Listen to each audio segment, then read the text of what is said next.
Ein Leben ohne Pferde und Kutschen für Jörg Wildung undenkbar. Das kommt schon von meinem Großvater her, der ja Landwirt war, und mein Vater auch. Und wir haben immer Kutschen und Pferde auf dem Hof gehabt. Und das ist eigentlich schon in der DNA mit drin, muss ich ganz ehrlich sagen. Und bevor ich überhaupt einen Führerschein hatte,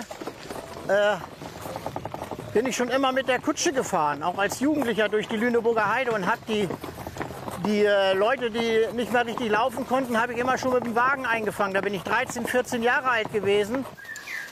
Vor mehr als 15 Jahren hat Jörg Wildung seiner norddeutschen Heimat den Rücken gekehrt. Der gelernte Reit- und Fahrlehrer lebt seitdem in der fränkischen Schweiz.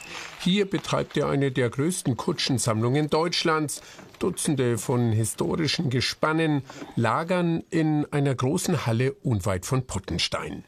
Die Gefährte, fast alle 100 Jahre oder älter, hat Jörg Wildung über die Jahre zusammengesammelt. Auf diesen Landau aus dem Jahr 1870 ist er besonders stolz. Das Schöne an der Kutsche, die kommt aus dem kurfürstlichen hessischen Kurfürstin, hat den gehabt. Und auf der Wilhelmshöhe in Kassel hat Kaiser Wilhelm in dieser Kutsche gesessen. Eine ganz tolle Historie. Und den fahre ich 2- und 4-spännig und bin ganz stolz drauf, dass der nach 160 Jahren immer noch marschiert und läuft. Nicht nur echte Kaiser, auch Filmhoheiten waren schon in Wildungshistorischen Kutschen unterwegs.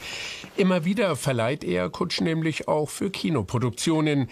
Einige besonders ausgefallene Exemplare hat er sogar extra für Filmdrehs bauen lassen, so wie diese gläserne Kutsche, die für eine Sissi-Verfilmung bestellt wurde.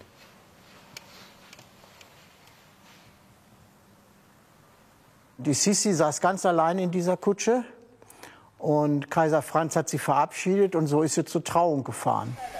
3 Tage waren geplant für den Dreh. 8 Wochen hat es gedauert, die Kutsche zu bauen. Und dann war ich gespannt, wie der Film wohl ausgeht und was wir da alles gemacht haben.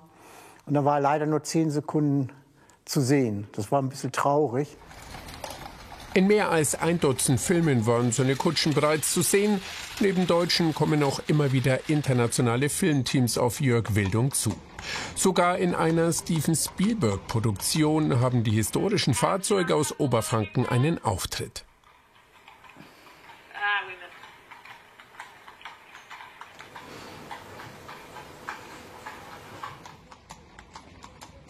Die haben 3 Hansen-Caps haben wollen. Das sind diese Stadttaxen, die man in London halt hatte.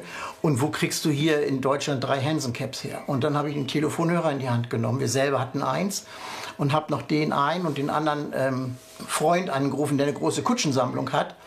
Und die haben gesagt, ja, du darfst die haben, du kriegst die von uns. Und dann sind sie auch mal aus dem Museum, wirklich, wo sie 40 Jahre standen oder 30, wieder im Einsatz gewesen.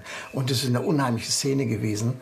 Und es ist wirklich, du bist zurückversetzt und denkst, das ist London. Das ist unglaublich gewesen. In diesem Jahr stehen für Jörg Wildung noch mindestens 2 Filmproduktionen an, für die er historische Kutschen liefern soll. Meist werden dann nicht nur die Gefährte, sondern auch die passenden Pferde benötigt. Auch die kann Jörg Wildung liefern. Seine spanischen Wallache werden jede Woche vor die unterschiedlichsten Kutschen gespannt, damit sie sich an die Arbeit gewöhnen und bei Bedarf auch vor der Kamera funktionieren. Die wissen natürlich auf Knopfdruck, was wir wollen. Und die kennen Feuer, die kennen Wasser, das ist alles überhaupt gar kein Problem. Aber es ist natürlich ein langer Weg dahin, das muss man auch sagen. Viel Ruhe, Geduld, das ist das Zauberwort. Immer wieder üben, immer wieder trainieren. Sind es schwere Wagen, sind es leichte Wagen, fahren wir einspännig, zweispännig, vierspännig, sechsspännig.